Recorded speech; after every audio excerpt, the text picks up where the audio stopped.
Her health app spiked at midnight, and his name was in our steps. The alert arrived with the false innocence of a fitness coach. "Great job," it said, with confetti I hadn't earned. "Flights climbed, streak restored." It was our shared health summary, the compromise we made when Naomi started walking home after panels and I started pretending I liked running. The graph was smug, a blue tower jutting out of a week of reasonable days. Steps, heart rate, flights. The tower wore midnight like a crown. I pressed deeper. The map put dots in a line that made no sense for our neighborhood and perfect sense for Ninth Avenue. The path ended in an area I never label and always recognize. The app tried to congratulate us again. "You hit your goal," it said, as if we shared a body and a peer group. Naomi had texted at 8, "Panel, donors, quick drink, don't wait up," with the green heart she uses when she wants me to collaborate with her lateness. We've done this spring into summer into whatever this is. The center attracts a certain type of money. The money comes with a certain type of man. The man comes in navy. He curates causes and rooms and the parts of his sentences that photograph well. I have met him 3 times, which is enough to be allergic. I stared at the little blue tower like it owed me a narrative, and remembered my one working habit after dark. I walked to Loom. Loom smells like orange peel and reprieve. The lights are warm enough to imagine you're a decent person and bright enough to prevent perjury. Anna stood behind the counter wiping a clean surface, sleeves rolled, the pale crescent scar on her wrist catching the light like a modest siren. She poured water without making me earn it. "Which device claimed you accomplished something admirable?" she said. "Health," I said. "Flights climbed, midnight." The map drew a line to the Arcadian. Anna's mouth tilted, not unkind. "Spectacle is a sugar crash," she said. "Mara will insist on bread." Mara sat with her red scarf folded into compliance and a notebook flattened by a rubber band, eyes that have collected enough accurate mistakes to qualify as a public service. I slid into the chair across from her and placed my phone face up like a reluctant witness. She listened. I hate that part of myself loves being listened to well. When I finished, she tapped the table once. "Bread or sugar?" she asked. "Bread," I said, and it felt like saying my name correctly. "Good," she said. "Go home, turn on one lamp, put the phone on the table, unlock the door for accuracy, not for guests. When she comes in, ask for one sentence you can live inside. Do not try to be a detective in a lobby that rents its morality by the hour." On the walk back, I passed the Arcadian because superstition likes to pretend it's rigor. Under the awning was Navy, of course, practicing weather management and benevolence. He didn't see me, or he pretended not to. The city looked better when I wasn't looking at him. At home, I turned on the kitchen lamp, the one that makes the table brave, and set the phone face up where we write rules on the backs of receipts. I unlocked the door because Mara believes in accuracy like a sacrament. The dog padded in from the bedroom, yawned, stretched, and decided my posture required patience more than participation. Naomi came in with drizzle in her hair and the lanyard still around her neck like a stubborn chore. She closed the door with that careful extra inch that tells hinges they're appreciated. She saw the lamp, the phone, my hands behaving like furniture. She looked at the screen. The tiny tower stared back. "Flights climbed," she said, "the way you name a stain out loud so it stops pretending to be pattern." "Midnight," I said.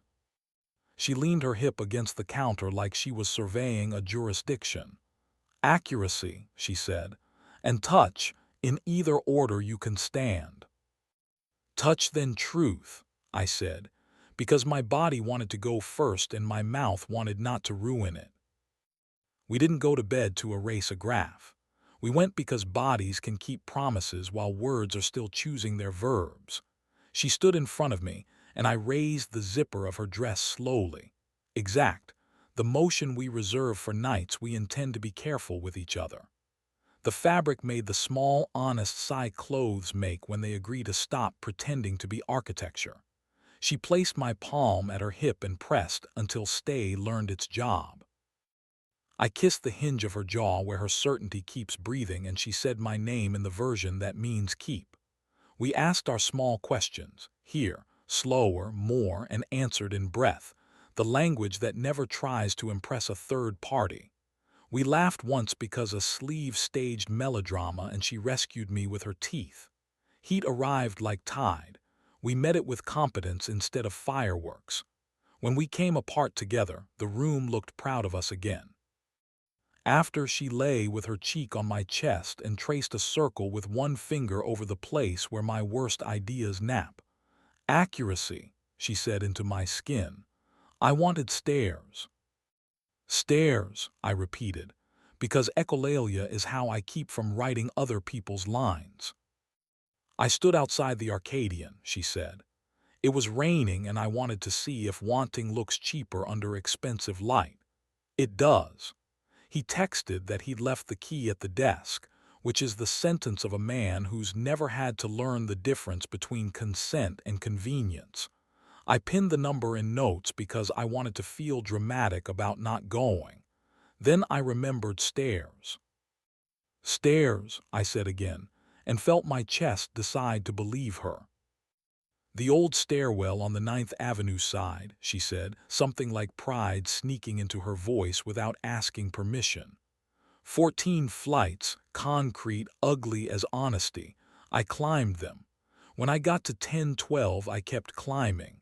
The point wasn't arriving. It was the wanting's failure to keep up. Flights climbed, I said, the app's confetti trying to sneak back into my mouth and being denied access. She laughed quietly, the shoulders and eyes and mercy laugh I keep saying yes to. Then I walked back down. He called. I let it ring in the stairwell so the echo would impress him instead of me. I left before the elevator arrived because I hate giving metaphors auditions. His name is in our steps, I said, meaning the app, the life, the night. He's not in our house, she said. He's not in my mouth. He's not in the pantry where we keep the oranges. He's in a paragraph I'm done editing. We went back to the table because kitchens make sense of things courts turn into theater. The phone sulked politely. Naomi opened health and turned off every trend that believes accountability should be decorative. She tapped share data and removed anyone whose curiosity had once been mistaken for care. Then she looked at me, stared long enough to tell the room where to place its faith, and said, I'm not pure. I didn't order it, I said. I ordered you. I wanted to be wanted under lighting I didn't have to pay for, she said. Then I wanted to be kept under the lamp we chose. I am trying to be the person who picks the second without needing an audience for it. We need rules, I said, because ritual is how I stop my chest from inventing speeches. Tools, not bars. She smiled the way she does when we build the thing that will save us later. We wrote on the back of her panel agenda with the pencil that refuses to retire. 1. No app gets to congratulate us for a thing we didn't agree on in this room. If the graph spikes, the mouth speaks. 2. Stairs count as endings, lobbies do not. 3. Novelty is a chore, your weeks, wrong hour for the right thing, my weeks. Move the furniture until the light has to remember us. 4. When either of us misses the wrong gaze, we say it out loud and then do 3 stupid ordinary things until wanting behaves. Peel oranges over the sink. Play one song to the end before anything important. Kiss in the doorway so the apartment believes us. We did them because midnight is a manager that respects checklists. We peeled oranges. The bright smell turned the room forward. We played the song that knows the difference between apology and talent. We stood in the doorway and kissed until the pipes clicked like elderly witnesses, swearing we weren't lying. In the morning, I turned off the helpful nudges that believe in accountability more than consent. I renamed my run route something juvenile enough to make me laugh, away from drama, and set a new shared reminder in plain language. Bread, lemons, be kind. Naomi made coffee and read me a student paragraph about restraint that didn't make either of us want to change professions. Discipline is desire with a map, she read, then rolled her eyes at herself and kept liking it. I want our map. At lunch, because superstition likes costumes, I passed the Arcadian. Navy was there collecting weather. He saw me and put on benevolence like a jacket. "You're lucky," he said. "The single benediction men like him know how to counterfeit." "I trained," I said, "and kept my back for the person who earned it." I went a loom because victory tastes better when Anna names it and Mara ignores it on purpose, which is how she says continue. Anna slid me a cookie I pretended to refuse. "Bread," she said, tapping the counter like a small oath. Sometimes the world tries again. The calendar suggests a focus block when it's dark, as if attention were an app. The doorbell guesses names and guesses wrong. The TV autoplays a life where the funny line arrives on time and saves everything. We put whatever it is on the table, turn on one lamp, and ask for one sentence we can live inside. It keeps being enough until it isn't, and then we add a rule instead of a scene. On Thursday, Naomi texted from 2 blocks away. "Bring a lemon to loom. Sister mismanaged tea." I brought 2. Her sister cried into a pastry and then laughed at herself in the register Naomi likes best. We walked home in a rain that had decided to be weather instead of plot. That night we moved the couch 2 inches and the room forgot and remembered us.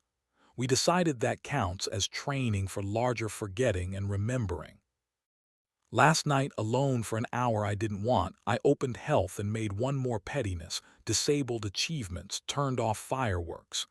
Then I set a manual reminder for the time when I usually get honest. Room 0. Lamp on, 2 people. Naomi came in with drizzle in her hair and no lanyard and put her hand on my chest like a sentence she intended to keep. "Accept," she said, not as a question but as a ceremony. I did. The ceiling forgave us for practicing again. The graph tomorrow will record nothing dramatic. It will undercount the stares in us and overcount the restlessness. I prefer it that way. We are not pure. We are particular and practiced. The apps will keep pitching us metrics that want to be morals. Men in Navy will keep offering to carry our nights up elevators we didn't call. We will keep doing the cheaper, harder thing. Lamp on, table set, oranges peeled, one song to the end, a doorway that claps when we kiss, and a rule about stairs that nobody else gets to name. When the graph spikes, we'll decide what it means.